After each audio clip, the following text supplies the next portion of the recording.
It's one thing for me to be curious, but how do I create the conditions for curiosity inside the space of my business? Stepping back for starters, just leaving a little space, taking a sigh every once in a while. Definitely starts by asking questions. You don't just show up one day and go, I'm going to be curious. And then I'm just going to not talk and watch everyone go, what the F is going on here? Why is he not talking? I'm worried. Like, I do believe you have to bring it along, and you can call it out, or you can create space. Like, hey, I'm curious, Jason, what do you think about that? Tell me more.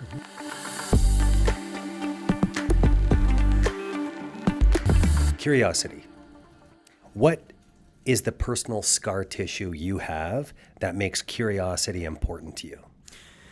The pivotal time for me, if we're going to go back to 2019, 2020, when there's lots of scar tissue before that, but that was the first time that curiosity was the TSN turning point of where that scar tissue actually landed. So it's late 2019, it's early 2020. I'm about probably 25, 30 podcasts in to what it will become, little beknownst to me at that time, a 650, 700 and counting podcast journey. Gotten some good feedback. People are like, "Oh, hey, you're really curious. You ask great questions." Like, I was really starting to like Podcast Tyler. Podcast Tyler made his audience the hero. Podcast Tyler never made it about himself. Podcast Tyler didn't wait for his turn to speak, spent his time in between thinking about how to go deeper, how to unpack, how to elevate and help that guest tell their story. But then Podcast Tyler also was CEO Tyler in his other life, which was, at the time, I would say his main gig. But that CEO Tyler did a 360-degree review. And we brought in an external consultant. There was 5 of us on the 6 of us on the leadership team. There was some tension between a few team members, so we did it strategically. But of course, I'm going to participate. And I got some feedback that hit really hard. You fill the room. You ask questions you already know the answer to. You jump to conclusions. You don't let us speak. We stopped contributing because we already know what you want to do anyway, so we'll just wait for you to tell us. And I read it, and I think I would have read it like any CEO and went, okay, well, how should I take this? But the contrast for me of like, man, that would make a terrible, terrible podcast host. And I went, wait a second, I really like Podcast Tyler. I come away knowing more than when I went in. It's lighter, it's more fluid, I'm in flow when I do it. Where a lot of times in leadership meetings, I was being performative.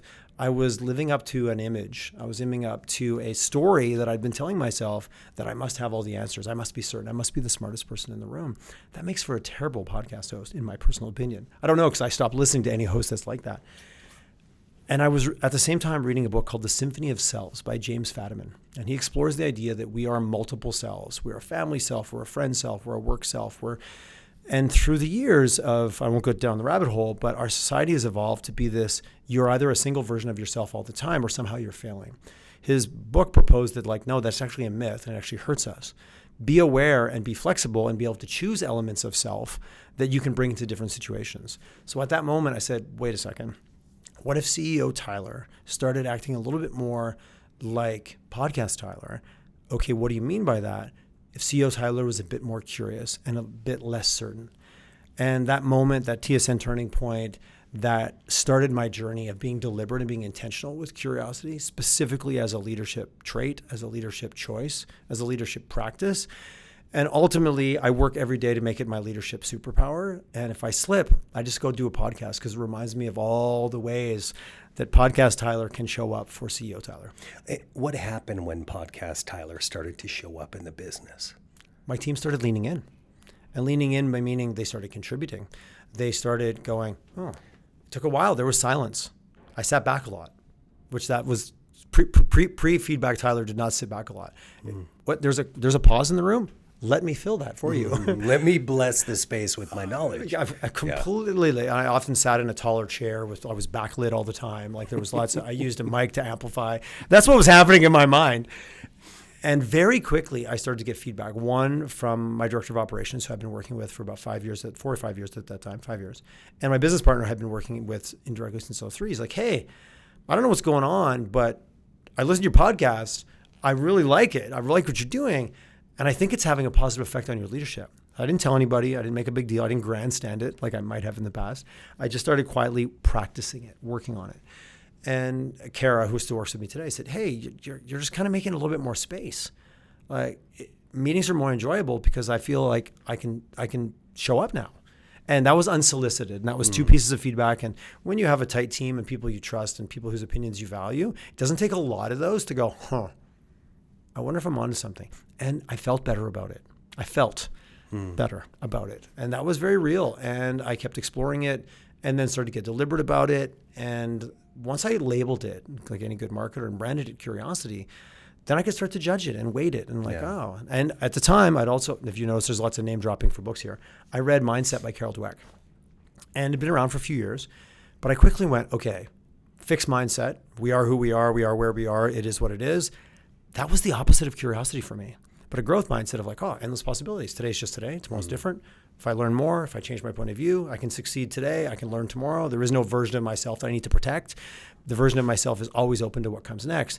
So I actually had a piece of paper and I drew a line down the center and I put fixed and growth. And after every meeting, I started to make notes.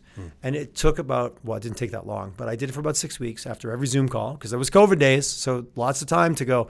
I didn't take hours to do it. I took moments. Yeah. But my data was conclusive. Whenever you act with a fixed mindset, jump to conclusions, finish the sentence, you get lesser outcomes. The team disengages. I watched the Zoom calls. People Zoom call, their cameras go off. Like it was so tangible. And also, I enjoyed the other side. I enjoyed the right side. I'm leaning right because that was my growth. I was up and to the right. That was my growth. That was my curious mindset. And very quickly, the scoreboard didn't lie. Scoreboard showed the effectiveness that podcast Tyler could have as a leader. Absolutely. So Symphony of Selves, yes. I'm going to add that to my book list because the last time you recommended a book around 2019, I think Craft of the Warrior, 2020. By Robert Spencer, yeah, absolutely. Yeah, that became a book I recommended, so I'll add that to the list. But it brings something interesting. Symphony of the Selves is, I was speaking with one of our colleagues, Dr. Nick Egan, talking about how we can form identities like CEO Tyler, husband Tyler, but it's actually the diversification of identities that gives us more creativity and adaptability. And so you found a way to bring one into a space that needed it. Absolutely. And it was so much more, like it became, I kept my scorecard, but I just really liked podcast Tyler. I was like, wow, that is a good version of me. That version of me shows up. And the story of the all-knowing, the certain leader, it wasn't working. It didn't feel as good. I'm using feel words really on purpose because there's going to be a lot of, hey, if we live in a city that's run by engineers, accountants, geologists, physicists, all kinds of things, and you say feels, they look at you. But I think deep down, we all have a degree of intuition, degree of gut, that if we listen, will speak volumes. But it was the binary and it was the A versus B. And I believe there's many other versions of me, but the podcast version was curiosity on tilt. And that's where that label, that brand, that set of skills. And also, let's not forget, it's not an on or an off. I believe curiosity is a deliberate practice. And every time I went to the Curiosity Dojo, which was me getting on the mic to actually do a podcast, as soon as I put those headphones on, I was practicing curiosity. I can feel it. Or is that the ocean I hear? I close it in. And I could feel it. And it changed because I went into the gym. When you go to the gym, what do you do when you're there? I work out because that's what I do in the gym. My gym for curiosity was the podcast studio. And I got to practice it during COVID, sometimes 6 times a week. So I went all in, but as a practice, and I would say to this day, I still work at it and I don't knock it out of the park every day.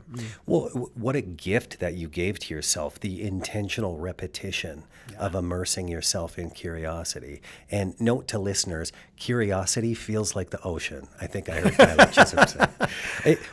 Bumper sticker alert. That's it. What did you used to think about curiosity that now that you're more informed is different? Curiosity was fun. It was playful. I like learning new things, but that's kind of where it stopped. And I think a lot of people are like, and I get feedback on the book, people are like, oh, I picked it up because, yeah, I'm curious. Well, then you put some structure to it. You put some intention to it. I built the framework of self-curiosity, relational curiosity, strategic curiosity, and kind of broke it out. And again, I put this is in the filter of, it's a business book for leaders. Yeah. It could have been about life. I think the whole book could have just been about self-curiosity, of really understanding where your triggers are, how you show up. But I always thought it was part of my life.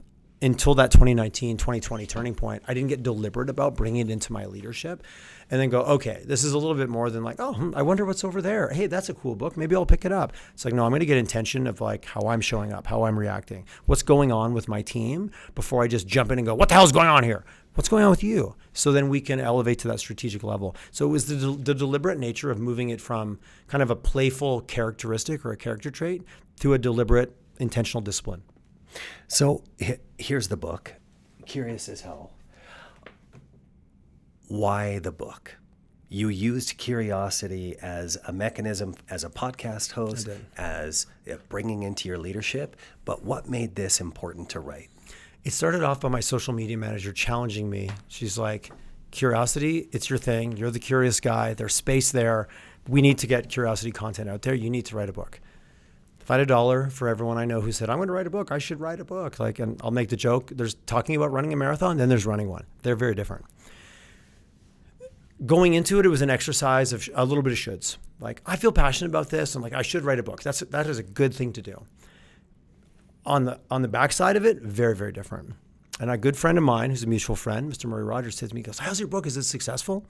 And I looked at him and I said, Murray, my book is successful because it forced me to sit down and be deliberate about thinking through my thoughts. And if no one else read it, that would have paid off. And he actually thanked me for not telling me how many he had sold or how much money I'd made. It's like, it's not sets and reps. It's like, oh, how many books have you sold? Have you been featured in? Like, what, Yeah. I care, but I don't care because I like numbers. But at the end of the day, I've never had anything that forced me to think through my thinking in the way this book demanded. Where did I come up with that idea? When did curiosity first show up in my life? What about this? When did I learn about biases? When did I learn about like self-discovery and my own triggers as a leader? I'm like, where did these come from in a way that I could deliver it in a usable format that Alex or Ariel, the trailblazer, the 35 to 45-year-old aspiring leader, could read this book and go, hey, maybe there's another version of leadership out there for me that isn't maybe what I've seen or what I've run into. So I had a very clear persona. Doesn't mean anybody, if there's room in the cup, you can add curiosity into it. But a lot of the older leaders, more experienced leaders, let's take age out of it, they're like, yeah, I lead the way I lead and that's the way it is. But I met a lot of younger people that are like, oh, I'm really curious about leadership, but I haven't seen a formula that made sense for me. I had my wife's cousin, who's probably 30, reach out to me. She goes, Tyler, your book actually opened the idea for me that being a leader is actually possible because you reframed what leadership could be like versus the examples I've had in my career. That's a secondary benefit, but I believe that as I started writing the book, I really embraced who I was writing it for. And if they read it, what could they take away from it? Like, wow, I can bring my own self to this. There's a different version of leadership that isn't always command and control and being right. I can be more collaborative. I can be more inclusive. These were all things that I picked up over time, but the book forced me to really break it apart. One into a story that was enjoyable, that had an arc, had a beginning, a middle, and an end. But I wanted people to not only leave with a deeper understanding of curiosity, I wanted them to go, hey, I can try this tomorrow. I can implement this. I can get a little bit more deliberate with my questions. I can be a little bit slower to jump in. So that whole process, as I wrote the book, really came alive. And I'll share the concept of flow, where you're just in something. Mm-hmm. I've always used speed and the risk of death to do that. Going down a ski bill on a snowboard, going as fast as you can go, racing motorcycles, flying airplanes, doing things like that. If you don't get in flow, there's a chance you're going to get seriously hurt or dead. This is the first time I got into flow in front of a computer. I'd sit down at 9 a.m. 2 winters ago, February was minus 30. It's a great time to write a book. Oh, what else could I do? Nothing. Just go and write. So I wrote the whole, I practiced writing the book for 16 months and I wrote the whole book in like 4 weeks, 5 weeks. Wow. Pre-AI. Yeah, actually, no. I was using AI at the time, okay. But I had a very deliberate regime that I used AI for, and I was early in the ChatGPT days, and I got on ChatGPT fairly early. I was just like playing around. I'm curious. My brother-in-law, techie guy, really pushed me. Like, Tyler, you gotta play with this. Gotta play with this. Yeah. So then a couple weeks in, I was like kind of getting blown away by it. I'd been done some reading about GPT-2, GPT-3 before GPT-4 came out, so I was very comfortable with AI. But I used it as my collaborator. Mm-hmm. So I would sit down at 9 a.m. I'm like, I woke up at 6. I have some ideas floating around. I would beat it up. Like, what do you think? And I'd push and pull and push and pull. Then I would turn it off and then I would free write. Yeah. And I'd lift my head up and it would be 5 p.m. and I had no idea how it was 5 p.m. Or I'd take a break to go get some food and I couldn't get back to my computer fast enough because I just had ideas wanting to come out of my fingers. That is a first for me. And that happened a couple weekends in a row and it was magical. And I would say and also the power of a good editor. I think one Saturday I wrote like 4,500 words, but I got back 1,900. And he goes, I just took out everything that didn't matter. So I would emphasize the power of I'm a co-collaborator. Everything in my life I co-create with people. And when I decided to get an editor, that was the unlock for me. And his lesson was always simple. So what? And if I couldn't provide an adequate answer, it got cut and thrown on the floor. So I would encourage anyone, the free writing process, the having a thinking partner, which for me was AI, but I purposely stopped it and then would just go and write. And I rarely would even reread what I wrote. I would just wait for him to send it back, and I couldn't pick out what was missing. Like I got 1,900 words back out of the 4,400, and I could not tell you with any certainty what was removed. And I'd say to him, I love the way you wrote that. He's like, you wrote that. I'm like, yeah, but he goes, I didn't write any of it. You wrote it. I just made it succinct, and I made it coherent, and I made it work. And that was a cool experience in itself. So many layers to answer your question. So I apologize for going a little bit broad on that. But it was a journey of self-discovery, of forced and discipline to make it happen. But forcing myself to think through my thoughts and getting those little wins, like getting into flow and getting feedback and working with an editor, that was a really cool experience for me that I'd never had before. What did you learn about yourself? Like, when you talk about self-curiosity, diving into the content of the book, what did you learn about yourself that surprised you? I wouldn't say it surprised me as much as it brought it to the surface. Of like the whole book could have been about self-curiosity, and it could have been about me getting out of my own way for the last 20 years. Imposter syndrome, needing to be right, the feeling of looking weak when you don't have all the answers. Any time I feel any sense of loss of agency in my life, I will almost push the nuclear button every time. And this is a realization that I was like, I had to get curious. Where did that come from? Where did I anchor that? And done everything from breathing exercises to yoga meditations to working with trainers and coaches and therapists to really understand like, where does this behavior keep coming from? And self-curiosity, I think, is the foundation. It could have been the whole book, but we needed to make a little bit more of a story. But I think for leaders, for human beings, and for myself, really embracing that and be like, I wonder if that's where that's coming from. I'm curious. Versus right, wrong, good, bad, getting rid of a lot of that kind of labeling, and going with curiosity as that was an interesting blow up. Curious what drove that. I'm like, did I feel minimized? Did I feel like I lost control? Did I feel like I just got impatient? What would be driving that? And that journey for me, I think it made it even more of a top of mind practice as I worked through the book and as I really got into that. It was always there, but probably not framed up. With the curiosity lens kind of changed it all for me, because I love a label, I love a word, I love a theme, I love a title. Curiosity as a title has been incredibly versatile and impactful in my life. So we've used the word curiosity a lot. Yep. How would you define it? What is curiosity? One of the challenges in writing the book is there is almost no set definition for it. It's expanded on everywhere. There's academic research on it where they frame it up this way and that way.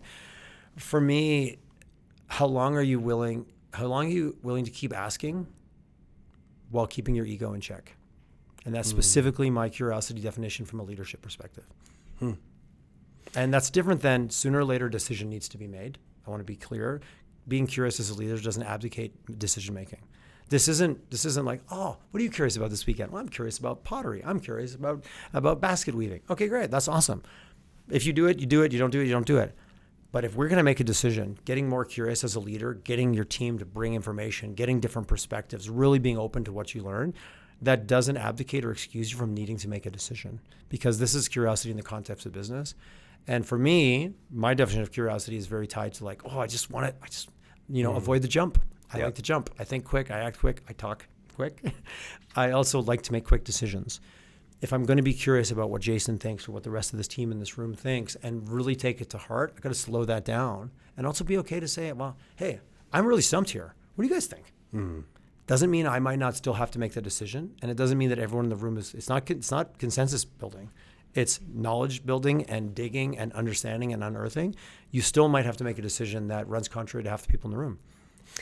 If they felt included and if you took their perspective to heart truly and they felt that way, I think that makes a difference in terms of how that decision lands post execution.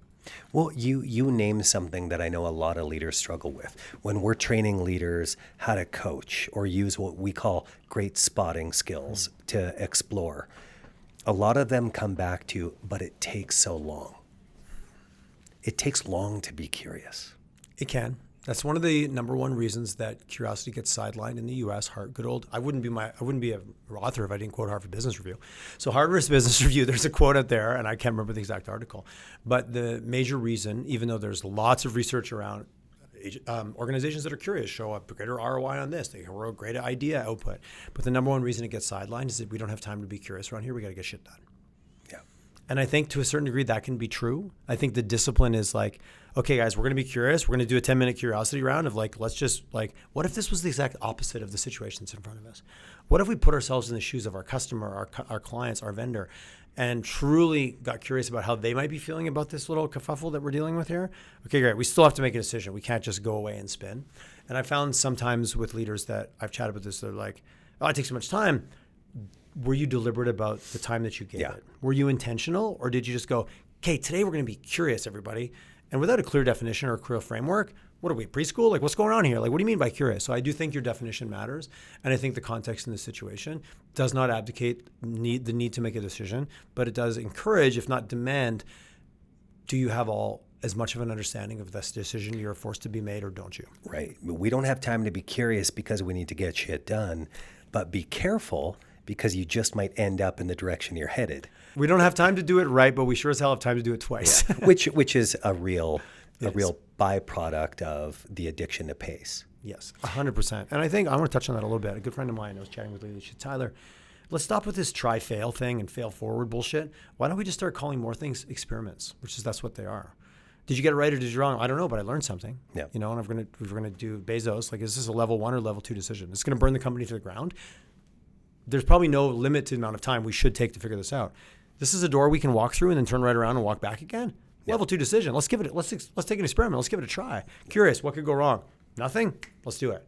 So I think that dialogue, but if you don't have that level of safety and comfort in the room of like, oh, remember we made that decision? Was that you who suggested that?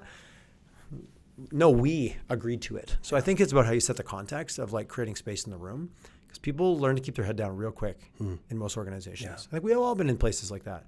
I love all of our clients, and some of them, when they ask for feedback, I keep my mouth shut. Yeah. Because I've learned the hard way. They just want a compliment. Actually, they don't want feedback.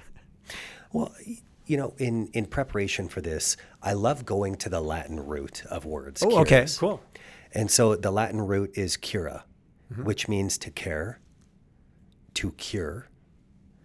And I did my own connecting of the dots. Is that curiosity, interesting, to cure, is the art of curiosity being to cure the ailment of misunderstanding. Ooh, nice. Is that when you're curious, there's an art of healing the thoughts that may not be precise. They might be distorted. Oh, healing the distorted thoughts. And how long are you able to stay present with that other person? If you're doing this yourself on the long walk in the woods, I think there's time too. Because sometimes, what's the joke? Our self-talk. I wouldn't wish that on anybody. Very true. Yeah. So maybe let's just separate that. But are you able to stay with someone long enough to go on the journey with them when you're busy, you're rushed, when you're stressed? Because show me anybody who's working today in the wild world that we work in that isn't trying to manage more than they would like or wish they had more time. Man, I wish we had more time to do this project. The phenomenon of the working leader. Yeah, you need to be strategic and high level, but by the way, you have all these deliverables to do too. Yeah. And the deliverables were probably what you built your career on, and the leadership is what we bolted on. But be better at that. Yeah. But by the way, these reports are due on Friday. In the end, you still have to get this stuff done. Yeah. Completely. And because one's a little bit more conceptual. Like if you look at time span, I've got to think way farther into the future and be comfortable with ambiguity because bigger decisions, I don't know, when am I going to get feedback? But those reports are due on Friday. It's pretty clear to point at, right? So it will conspire the short. I read a book years ago on time span being one of the biggest determining factors of most people's success in a work environment.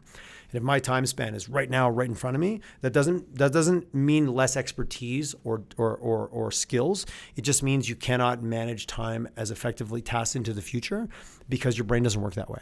So if you put someone in a leadership role who's come up in a very technical task where they're maybe work on 3 to 6 month projects, they can see everything, they're so detailed. Now you tell them to start working on projects that are a couple of years long, like we're going to move this team and by here we get to intersect this.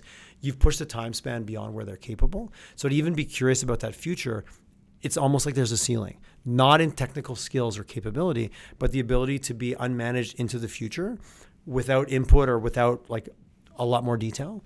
And it's an interesting, this industrial psychologist named Elliot Jacks, I think he's Canadian actually, I think he passed away in the early 80s.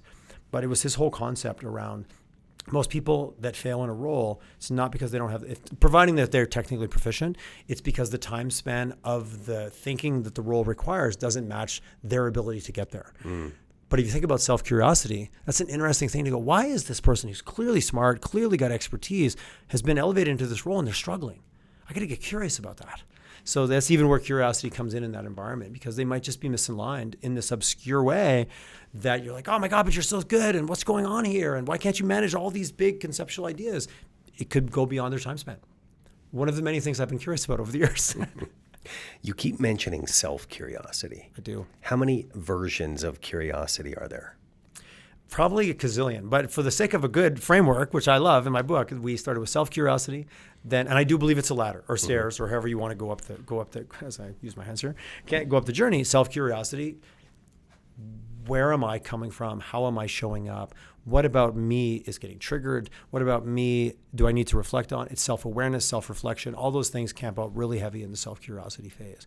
And I think most of us as leaders that don't take the time to do that, it's like, well, I'm going to do this to this person and I'm going to figure this out. I'm like, where are you and what factor are you playing? What am I doing to contribute to this situation that I'm in? So that's where self-curiosity lives, and there's a lot of complexity to that. And the whole book, maybe the next one might be Curious as F, only about self-curiosity. Everything from shamanic experiences to working with an executive coach because you wanted to or you had to, and to relational curiosity. And I don't mean like everyone has to be your best friend. It doesn't mean that. I need to understand where you're at. I need to understand who you are. You're on my team. I know you spend a lot of time in coaching. Between the coach and the coachee, there's a relationship of kind of understanding, like where you're at, what's your mental state, like what triggers you, what doesn't. The more I understand that, when I go, this project didn't get done. Jayson, this project didn't get done. What the F is going on here? Or, hey, this is clearly a thing. Like I always joke, like it's a thing over there. I'm really curious. What's going on in your life? Like what's happening with you? Like get curious about what's actually going on with that person. Because the strategic level is what we all want to get to. Is like, hey, let's talk about, was this even the right project? Was this even the right deadline? Was this even the right thing to think about? But if I'm too busy going, oh shit, I kind of failed you and I screwed up, and I'm going in with a bull in a china shop as a leader because I'm like, well, I need to like crack the whip around here. That's what leadership looks like. Because I had leaders that, I didn't get support and I got yelled at. That kind of a thing. Where all of a sudden now you're like, oh, I want to get really strategic about this project. You got to climb over those first two layers or build on them. It's maybe a better way to say it. Which one's more important? Self. Because I can pretend to care about you and pretend to be curious, and you're going to be like, this is bullshit. Yeah. This is contrived. Yeah. I've asked many questions I already knew the answer to. You know who knew that was happening? Both parties. So that would be manipulative. I think it would feel that way. Yeah. What do people generally misunderstand about curiosity? That it just means asking more questions. And what is it? How do you mean? So back to the definition. I think it's so much more. It's those three layers. It's understanding your own. Let's go back to self again. What is curiosity? I need to get really curious about if I'm not getting the outcomes or the responses that I desire, what's going on? The meaning of my communication is the response that it gets. Yeah. If I just keep peppering you with more questions, there's a joke in my office and I work on this. It's like, oh shit, you just asked 7 questions in 10 seconds. Yeah. We call that multiple question syndrome. Yeah. Right? Okay. Well, for sure. And with no break in between and no thought process, just stream of consciousness. Maybe you want to get a little bit self-curious of where that's coming from. Yeah. Curiosity. Were you being curious, or were you actually just weaponizing curiosity in a more of a bludgeoning kind of way? Well, we see this, and not necessarily out of ill intention, but the firing the questions that aren't actually questions. They're statements. Yes, totally. Was that a question, or did you just need to get that off your chest? Yeah. Touche. Yeah. It appearing to show up curious, but really it's you already know what the answer is. Well, there's a chapter in the book where I talk about weaponizing curiosity, and it's funny, the feedback from the book. A lot of the younger readers really like the first half of the book, but the older readers really like the second half of the book, which is where the weaponizing curiosity and kind of where curiosity goes awry and when it gets misused and manipulative. And as leaders, people around us are attempting to influence / manipulate us at all times. The news. When's the last time you got a headline that was like immediately triggered a reaction? I'm like, okay, you're manipulating me, but if I get curious, that's my anecdote. How many times do you get an email in your inbox that is wanting you to react versus reflect? Yeah, yeah. And it takes so much discipline. And back to, like you said, no ill intent. But as a leader, I think it's our responsibility to see where, ill intent or not, our behavior might be creating an undesirable outcome when it conflicts with the bigger picture or the goals we want to create. But let me ask you this. Manipulation has a very evil essence. But in the end, isn't a leader's job to manipulate? I think to a certain extent, yes, this is a great topic. The art of influencing human behavior as to accomplish the goal is predetermined by the leader. Earlier in my career, this was a quote that I heard from air cadets. The art of influencing human behavior as to accomplish the goal predetermined by the leader. Mm-hmm.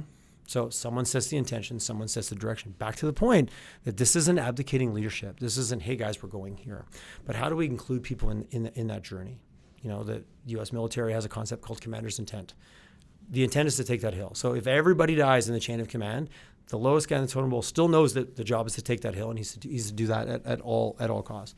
So what do you do now to influence the people around you? And I think the word manipulation, for simple manipulation, you get to do it once or twice and people figure it out and it doesn't feel good. Where influence, my job as a coach is to influence a positive outcome with the people around me. And if the intent is transparent, the intent is clear, and somehow isn't taking away from that other person and it's benefiting the group versus like, I won, you lost. Yeah. To me, manipulation really falls into that category, but it's a really slippery slope. But I do believe intention matters. Well, is it a bad thing if my job as a leader is to help manipulate you to be at your most creative and resourceful? And to create the environment where not only I can help manipulate the greatest expression of you in service of our mission and vision, mm-hmm. but also help you develop the skills to self-manipulate yourself when you suffer from the human condition and have days when you're struggling, days where you don't know if you can persevere. But the gift you get if that co-manipulation gets you to a place where you see further, can experience more, and therefore demonstrate the greatest value towards the mission, vision, etc. The easy answer is yes. The word manipulation is still charged as F. That is it. It's the word. 100% it is. So therefore, it's real.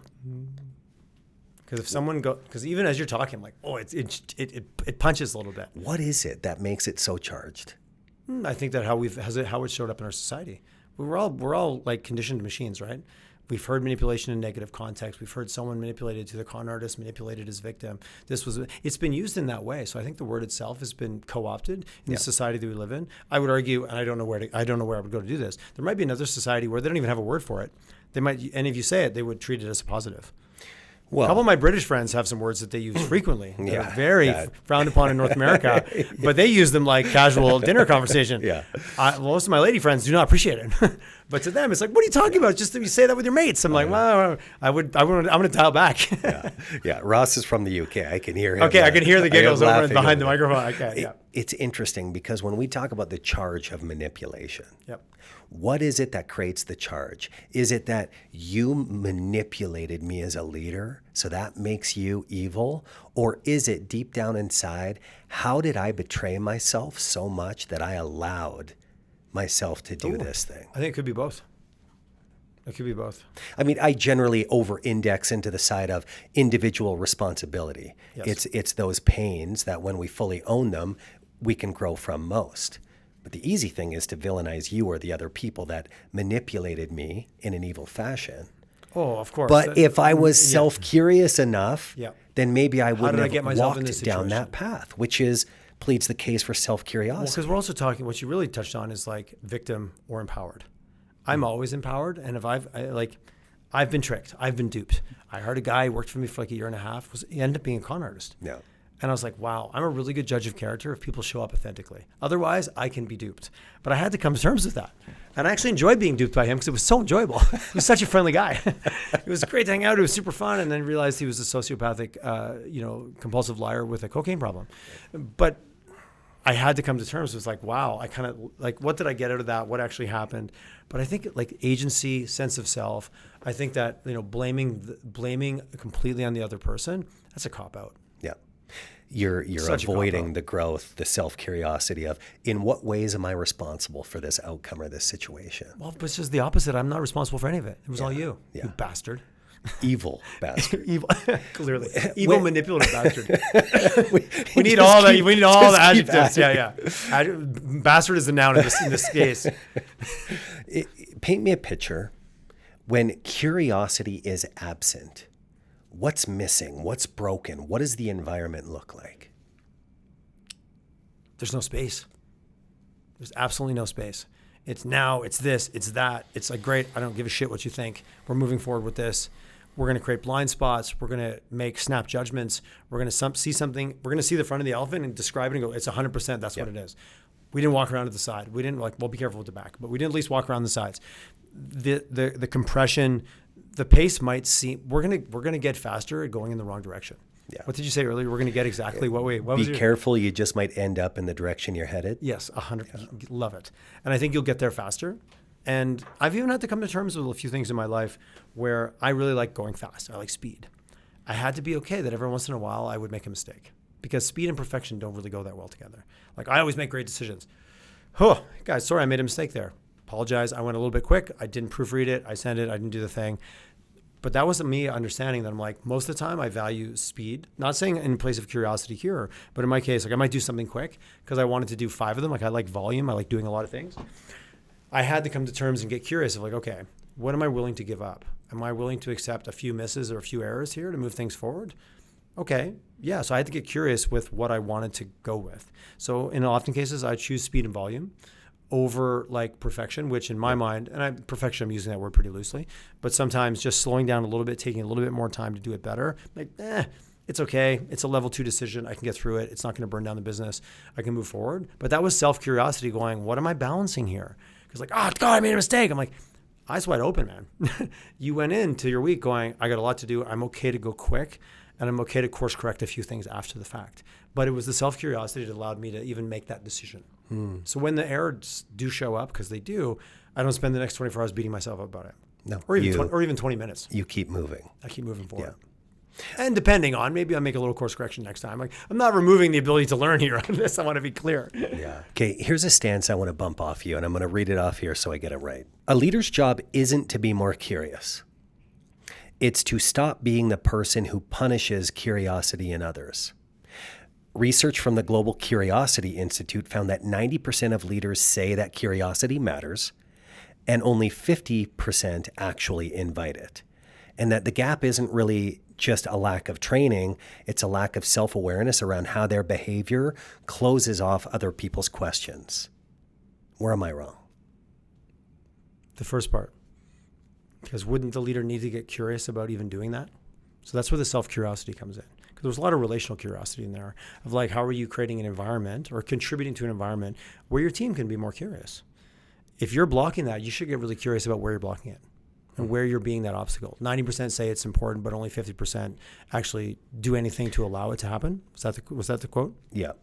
So if you think about that, those two parts, wouldn't I need to be curious about where, like if I believe that first and foremost, because there has to be that, okay, you really got me thinking there.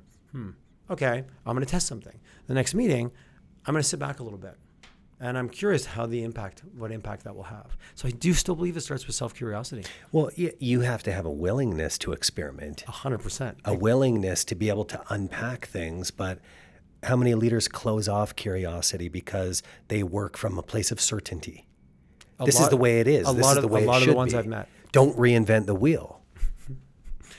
But back to decisiveness, there's sometimes that's accurate. Like it is a tricky balance. And guess what? Being leader is challenging. In case anybody isn't aware. You're not supposed to juggle all these things, be aware of this, read the room, read the situation, read my own experience, look at my team and where they're coming from, look at the situation, identify when this is a time where we need to explore and we need to spin around a little bit versus we just need to make a decision to move forward. Yes. I think that's a lot of the burden and the weight that a leader carries. And as soon as we crank up our emotions and we crank up our reactivity, I think that's where we default to whatever's comfortable or whatever we've done up to that point. That's where that self-curiosity of almost like, ooh, I got to do a little pinch. Pinch myself. I want to jump in so bad right now, but I'm going to like, that is a sign that you shouldn't. The trigger of like, oh, I want to come out of my chair right now. It's waiting for my turn to speak. That self-curiosity, because you go, you know what? I want to create a little bit more space in the room. I'm not even going to try to influence sometimes just pulling yourself back creates a space. When, as a leader, is curiosity not effective? When the bombs are about to fall and you've got to move people out of the room. I had a conversation with a woman. I did a podcast with a woman. She was based in Geneva. And we were talking about curiosity. She does a lot of work with senior teams. And she said, well, I've spent time volunteering in war-torn countries, working for, because when they run in and say, we need to move now, this position is about to be overrun, there's about to be bombs dropped, there's about to be gunfire, nobody gets to ask any more questions. You act, and you act immediately. Yeah. So it's something I haven't really explored a lot. Like, I do think environment does make a difference. In a boardroom, no one's going to die, even though sometimes it feels like that. Mm-hmm. That email that I got feels like there's lions coming over the savannah at me, but they're not. Am I reacting? Am I reflecting? Is there a lot of time to reflect when that first bullet goes off? No, get your head down and get your head down quick. Yeah. So I think there are environments, absolutely, where command and control, top-down leadership, this person has more information than I have right now, and that information could be life or death for me. That's probably a time to act. First responders, I think there's a whole other world that I make no claim to be an expert in, but I have enough perspective to know it's different than what I'm talking about here. Yeah, it's when a fire is burning, now's not the time to explore where the fire started. It's yes. We need to extinguish the fire, or if the bombs are dropping.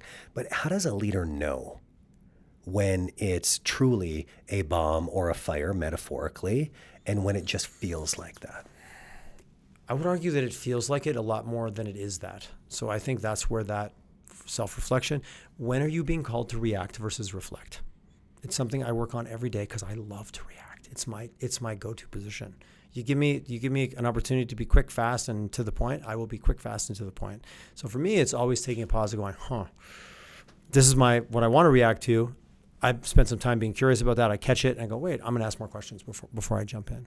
So one of my goals for 2026 I'm working on is where I'm indulgent, which is indulgent versus being more stately. And stately for me is playing a bigger game, getting more information, being more calm in the moment, not jumping to react. Indulgent is my preferred and where I really enjoy and where I've been rewarded over the years of being fast, being quick, being responsive, being very decisive. I think it's playing a shorter game than the longer game I want to play. So I had to get self-curious about that. And now it's something that I'm practicing. To use an example of, I got more information. We need to make a decision now. There's a deadline. Okay, that situation's been assessed.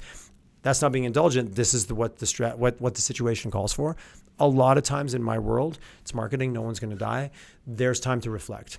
And stately Tyler reflects more. Statesman Tyler reflects more than indulgent, reactive Tyler. But that was self-curiosity that got me there, was kind of having that fireside chat and go, what would I like to see a little more of, a little less of? I'm already good at reacting and answering really quickly. I think I can be a little bit better at the reflection side. So let's call it, name it, brand it, and then practice it. So what do you take me to that moment where there's something that happens, reactive Tyler wants to come out. Mm-hmm. How do you activate, or what's your process to engaging stately Tyler? Because even when you say that, your embodiment changes. Yeah. Tactical Sigh. A tactical sigh. That's my anchor. Which is my sympathetic nervous system wants to react to jump. The bullets are always flying. I love it. But my parasympathetic nervous system. Okay, I'm going to sit with that for a minute. It's such a small gap, but it's essential for me. I was on a call this morning, bi-weekly leadership call, kind of a touch base. We're all of a sudden tackling a much bigger issue. Some things were said that I was just like, where did that come from?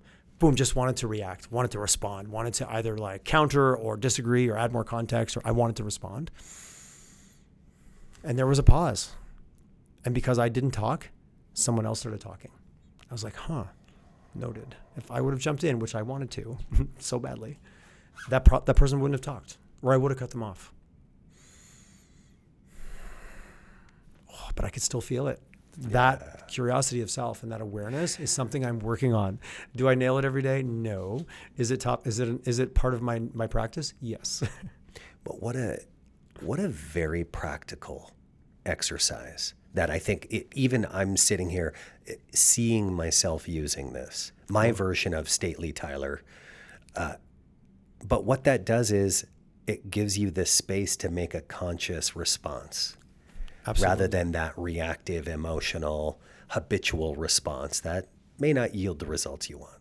No, I was walking here and a car, I could walk and his car was coming really quick. I didn't take a tactical sigh. I reacted and like I got out of the way. I got the F out of the way. I didn't need, like, it's an amazing skill. And it's like you and I would arguably not be sitting here if our ancestors didn't have that skill. But the bullets aren't always flying, but they feel like they are. So that's my narrative with myself. Maybe some people can nod and relate to it, but the tactical sigh, because if it's not practical and not pragmatic for me, younger me loved complex ideas, and that's great for reading on a Sunday. But it's Tuesday morning and I'm in the shit and I'm on a call and things are happening. I need something I can use now. Yeah. And that's something that is well documented, and it's not, I just decided to practice it, not my idea. Well, breath work and breathing is box breathing, tactical sigh. If it's good enough for the, first responder and special forces world, I think it's probably good enough for me. Good enough for you. Yeah. Leading the marketing world. Yeah, for sure. In my own little bubble. Absolutely. Yeah. Let's play a game of Would You Rather. Sure. You say leadership is challenging. I say leadership is often unforgiving, because we have to make trade-offs that naturally we're going to disappoint someone. And so would you rather, I'm going to present a scenario, no sitting on the fence, make a call. Okay. And then explain why you chose it. Okay. Stately Tyler. Working on it. Thank you for giving me an opportunity. Yeah. Okay. Would you rather be the most curious person in every room, always asking, always probing, or the person everyone else feels safest being curious around? The latter. It'll take you farther. How so? If you want to go fast, go alone. If you want to go far, go with others. If people feel comfortable around you, they're going to share their best ideas. They're going to collaborate with you a lot more freely. From a company, I'm going to build a team and we're going to do bigger things than I could ever do on myself, because I want force multiplication around me, which is, the key to, like, why are you even in place as a leader if it isn't to accomplish more than you could do on your own? Or we'd all just be running around doing our own thing in our own way. I think that second, because what the key word you said there wasn't curiosity, it was safe. Yeah. Do you feel safe? Because they're going to bring you all their best ideas. They're going to bring you all the messiness. You're going to be able to go, whoa, okay, I've got a really cool broad perspective now. And because you have the title of leader, you get to work on bringing that together and bringing those people along with you on that journey. I think you'll go further and farther. So it's one thing for me to be curious. Table stakes. But how do I create the conditions for curiosity inside the space of my business? Yes. How do you do that? The psychological, stepping back for starters, just leaving a little space. Taking a sigh every once in a while. It definitely starts by asking questions. So you don't just show up one day and go, I'm going to be curious, and then I'm just going to not talk and watch everyone go, what the F is going on here? Why is he not talking? I'm worried. Like, I do believe you have to bring it along, and you can call it out, or you can create space. Like, hey, I'm curious, Jason, what do you think about that? No wrong answer. Or like, hey, let's take different position. Hey, let's blow this up. Hey, what would it be like if you could come up with a different idea? Using possibility language, exploring it, and there's a muscle. And it's amazing how quick it happens, where people are like, oh, I was in a situation I wrote about in the book where a friend of mine got back from a conference in San Francisco, it was a tech conference. And she's like, oh my God, it's the best thing ever, blew my mind. I learned so much. I was like, top 3 things. She goes, there was too many, I couldn't. And I just paused and I said, I tried my parlor trick. I said, what would it be like if you could? Boom, boom, boom, gave me 3 things. I was like, kind of blew me away. It felt like a parlor trick. Yeah. Her brain went, I can't, too hard. Oh, what would it be like if you could? Oh, it would be easy. Boom, and she did it. Just that, and being deliberate and intentional. I talk about that in the book, in the chapters on, like, okay, great, you think curiosity is a good idea. What do we do with it? Creating those frameworks and creating those opportunities with people, they do it, and they all of a sudden it gets comfortable, it gets safe. They get good responses. We're all little kids. I push the buzzer, I get a shock. I don't push that buzzer anymore. I push this buzzer and I get encouragement, and I get inclusion. I feel like I'm part of something. Well, I'm gonna push. We're all monkeys in the maze, or rats in the maze. I want to push that button a little bit more, right? Here's what stands out to me. If we go back to the Latin root of curiosity, you cared enough to not let her slip away. Nice. It's like when in the coaching world, if I ask you a question and you say, I don't know, it's easy to be like, okay, and move on. Versus a great coach says, well, what do you know? You're an executive. In a $1 billion company, there's a lot you know. So what do you know about this? Oh, nice. I like that. But it comes down to that. It goes Caring back to enough. the root. Do I care enough to dive deeper into this thing that you're just skating past? Because it's easy. Most people accept it. Oh, okay. Something you do very well, my coaching friend. There's no skating by with Mr. Jayson Krause. Now, does that create a safe space is the question. It does. For me, it does. And here we sit. And here we sit. It still got you on. Yeah. You wrote the book on curiosity. But when in your own life do you not practice curiosity? When are you most reactive? Anytime I feel a lack of agency or control in my life, anytime someone is trying to I feel like someone's trying to hold me down, or you can't do this, or you shouldn't, or you're not good enough, I get super reactive. Like I joked earlier, 12-year-old Tyler reacts, but 50-plus-year-old Tyler reaches for the nuclear button. Oh, really? You're going to hold me back, are you? I'll show you a thing or two. And I've been doing some work on that the last couple of years of realizing like, oh, where's that showing up and where's that triggering? Because that is the most reactive, the least curious version of me by far. And it sometimes shows up in my personal relationship with my wife, the most trusted, most safest relationship in the world, with the kindest, most gentle person that my wife could be. Let's be honest, I'm the crazy one. Everybody knows. It's fine. And my wife asked me a simple question, and I'm like, "Pah!" And she'll be like, that was an outsized reaction to a very simple question. It hasn't happened recently. But I think it's really important to bring those up, because those people that are closest to us often get the least filters. Yeah. And they can trigger something completely or intentionally, depending on the dynamics of your relationship.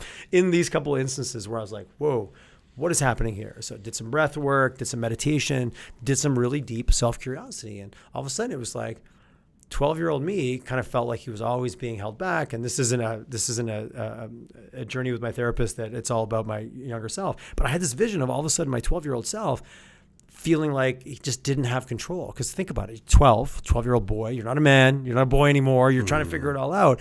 And I grew up in a world with it was a world of men. It was working and trucking and all this rural. So you either kind of showed up and brought value, or you were like, well, you can just go hang out with your mom.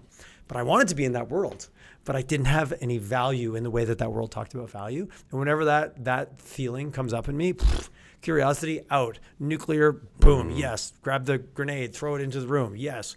And so sounding very dramatic, but sometimes when you explode or you react like that, there's something bigger going on. For me, that helped me go, oh, I kind of understand. And now I catch it. I'm like, okay, that's okay to feel that way, but this is an outsized reaction for the situation. Maybe get curious of why you're feeling that way. And that's my kind of current work in progress. There's lots of projects on the go, just so you know. Yeah. Well, isn't that the pursuit of growth, is knowing that there are an infinite amount of projects? I'm sad the day I'm not working on something new. Do you have a new project? I'm like, yes, I do. The sad day is when I don't. Yeah. When have you pushed that nuclear button? When the stakes were highest, and what was the impact?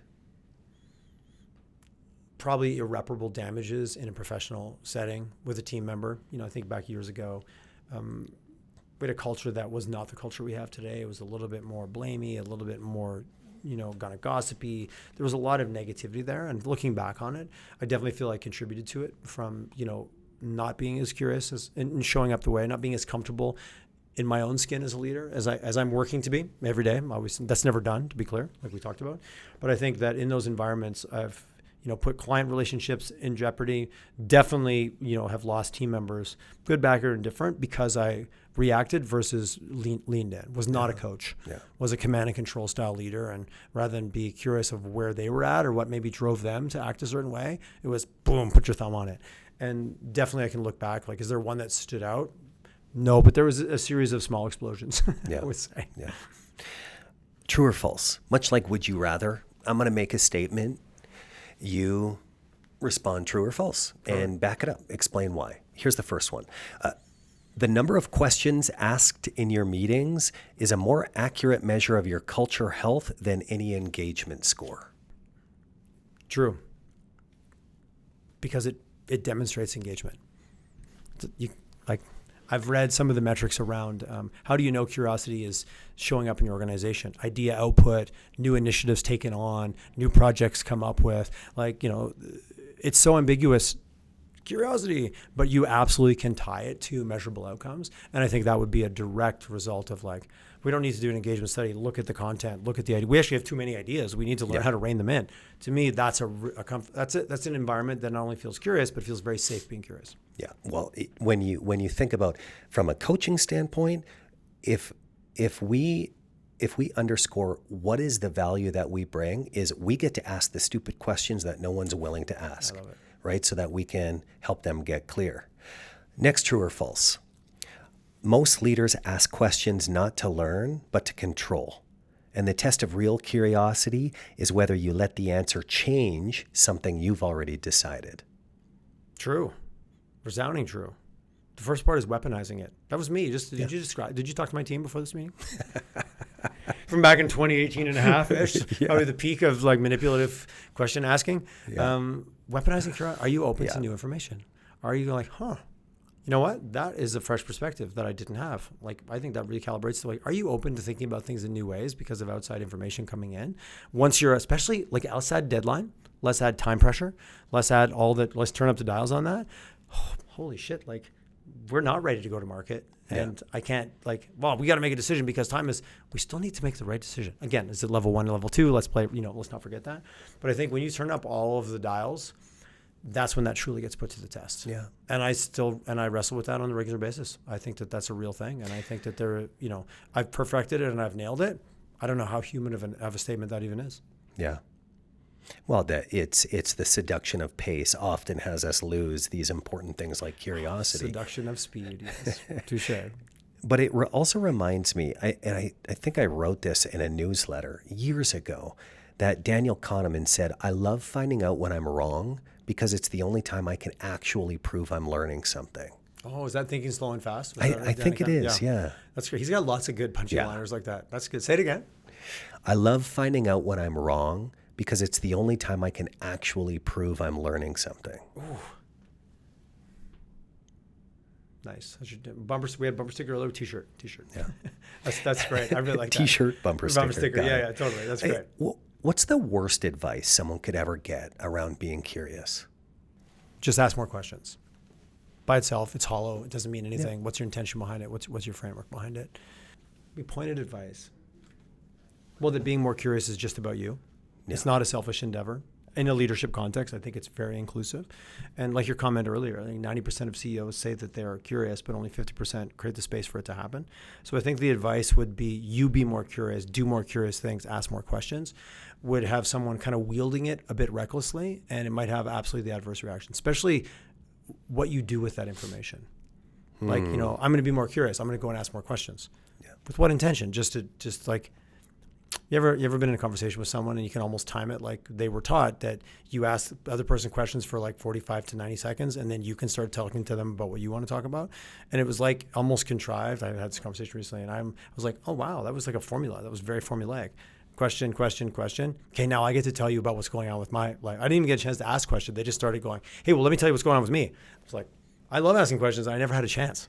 And I was like, oh, this was formulaic. You actually asked six curious questions about that person, and then you can tell them everything you want. And then we never went back to me. And I also didn't really get a chance to ask questions. I did probably about 5 minutes in where I'm like, hey, tell me more. But it was a diatribe. And I felt like I was in a contrived environment. I think someone practiced being curious. You just said, tell me more. Tell me more is a statement, but it's curious, right? It's expansive. Yeah, it's expansive. You can be curious with a statement like, tell me more. Mm-hmm. This thought came to me, and let's test your creativity.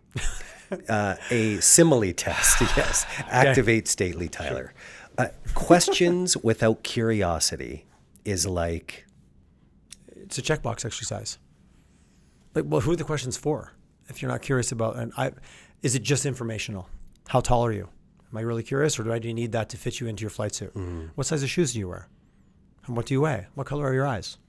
Sensitivities like gluten. Do you have food issues? Like, this could be logistical. I'm maybe curious if you're gluten sensitive, but if I want to know how tall you are, what kind of shoes you wear, so I can fit you for this outfit for this adventure that we're going on. That's just informational. It's a checkbox. I think the challenge is sometimes as leaders we turn everything into checkbox exercises. Yeah, it's diagnostic curiosity. Completely. Great. So that can be in curious AF. Curious. Right? Diagnostic curiosity.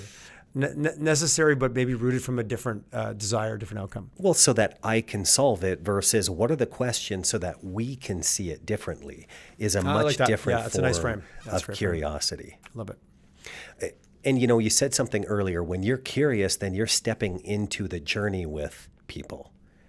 So, much so. that cura, that care of curiosity, or I did a podcast interview with Chris Foy, a level 52 coach, and we talked about the root of questions, which is querere, like an expedition, a journey. Oh, I love it. Why would I even ask you a question if I didn't want to go further, go deeper? Is to be in a journey. I love it. That's a great frame. All right. Before I hang out with Jason, check everything in my Latin dictionary. What is your Latin? I just think it teaches us so much about where did these words come from. Language we take for granted now. And how have they mutated? Yeah. Right? Yes, butchered perhaps. So if I'm listening to this podcast and I'm thinking, God, I don't know how curious I am, or I don't know how curious our team is, what's the simplest sign that curiosity is lacking in me or my environment? Well, just the fact you asked that question is step one. If you're even going, all right, we got this, we're good. Start with self-curiosity. Think about an experience that you had, and then think about after, just start to reflect a little bit. Like, let's start playing that game. I'm curious of the version of me that showed up in that room. Did I get the outcome? Did I get closer to the outcome I wanted? Did I get further away? Start playing with it with intention in a business environment. Not like, oh, do I have hobbies? Do I like things? Am I curious when I meet a new person? Let's get deliberate about it. Let's bring it into the corporate setting. Where if you're in a leadership role, you're in leadership style meetings all the time. So I love using environments like, don't I need you to carve out 15 minutes of your day to think about creativity. No, I just need you to be slightly intentional about it for a moment. Start with the paper exercise. And I think paper actually matters. If you're digital, you're going to think I'm antiquated to even say that. But writing something down, there is an intention to it. On your desk, somewhere that you're there on a regular basis, draw a line down a sheet of paper and just, you pick the columns. Curious, not curious. Open, closed. Make them opposable, but make them make them observable behaviors. Mm-hmm. I was a dick, I wasn't a dick. I don't know. However you want to define it, it's your sheet of paper. And every time you have an interaction with someone else, and I'm using the someone else because I think that amplifies it. I was sitting there spinning, staring at our computer, thinking about our own thoughts. I think that's one way to do it, and I think that there's value there. I think watching and observing and being intentional on just the moments of reflection. I don't mean spend 20 minutes. You take a minute after and go, I had this conversation with Jason. Where was I on my list of this versus that? Typically do have something I want to be more of or something I want less of in my life. Also read Mindset by Carol Dweck, and this will all become really clear. But I think you start with that and you start really just getting curious about how you're showing up whenever you interact with another human. Because I think there's lots of triggers and lots of variables and lots of factors. And remember, we talked about my own self-talk can be pretty shitty. Yeah. But how I engage with my team, did I get closer to the outcome I wanted? Did I get further away from it? Put the thing you want to move to on the right, put the thing you want to move to on the left, and just be honest in your reflection. That level of self-curiosity, after a week, just to look at it, and you're going to, I actually had a friend did it. And she goes, Tyler, I didn't bother analyzing it. I just took a picture and put it into my AI. Wow. Did I get some insights on my blind spots? It'll tell me exactly. Yeah, 100%. I was messing with my Claude recently, and I was asking it some questions, and it actually came back to me and said, well, finally, that's the first real question you've asked all day. So, some of us don't have those kind of coaches in our lives that'll give us a backhander. So, you take the notes and let AI, if you want something to fool around with, the third party, that's chock full of biases. But it's amazing how simple that can be. That level of self-curiosity, you'll unlock something. I don't know what it is. It's your journey. It's your sheet of paper. But it's almost impossible to walk away without being like, that's a bit interesting. Just that curiosity there will start to blossom. Yeah. Practice. What haven't we talked about when it comes to curiosity that's important for people to know? What do you do with what you find? Self-curiosity. Wow. I found something shitty. Man, I really react. I really I don't know where that's coming from.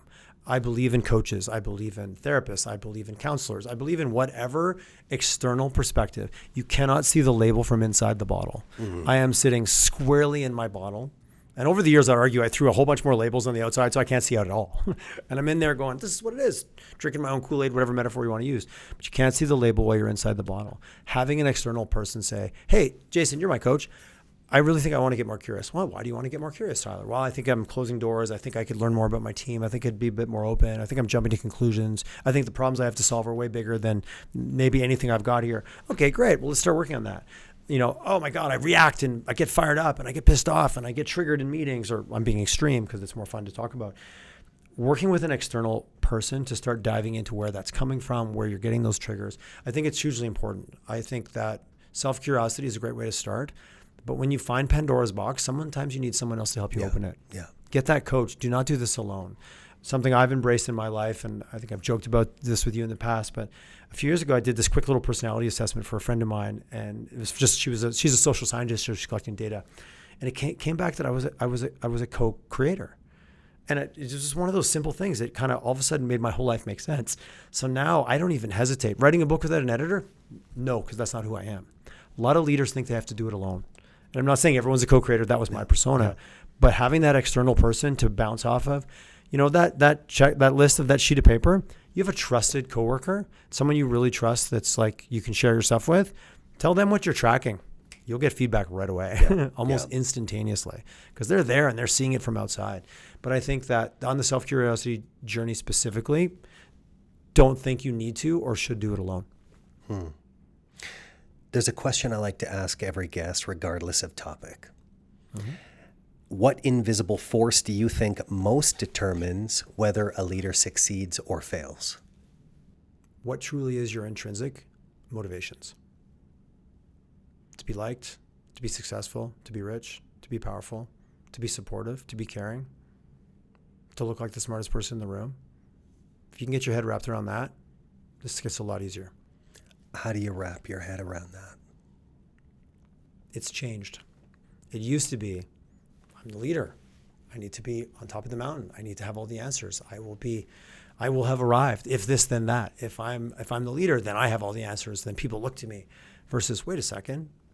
If I support my team and I elevate all them and I make them the hero, just like a good podcast guest, all of a sudden that whole situation transpires so much more effectively. I get so much more out of it. I had to shift, my intrinsic motivation shifted as I became self-curious as a human who also is a leader. Let's go back to where it started from. And over the years, that sense of self, that being more comfortable with who I am and realizing that the best version of me is the person that elevates people around me, that I learned by doing podcasts probably more than anything, right back to the beginning of this conversation. That shift for me made all the difference in the world. And until I got really clear what that was, where it was, and whether it was serving me and whether it was time to let it go and time to shift, the book would never have happened. I think the current version of my leadership wouldn't have happened. And I'm on the journey. I'm on the path. The book is a gift. Curiosity is a gift. For those listeners, your job is to take something from this podcast to experiment with. That's what being in the laboratory of leadership is. And for being in the laboratory, I want to thank Tyler for joining me on the Executive Commute. Let's do it again. Pleasure to be here anytime, my friend.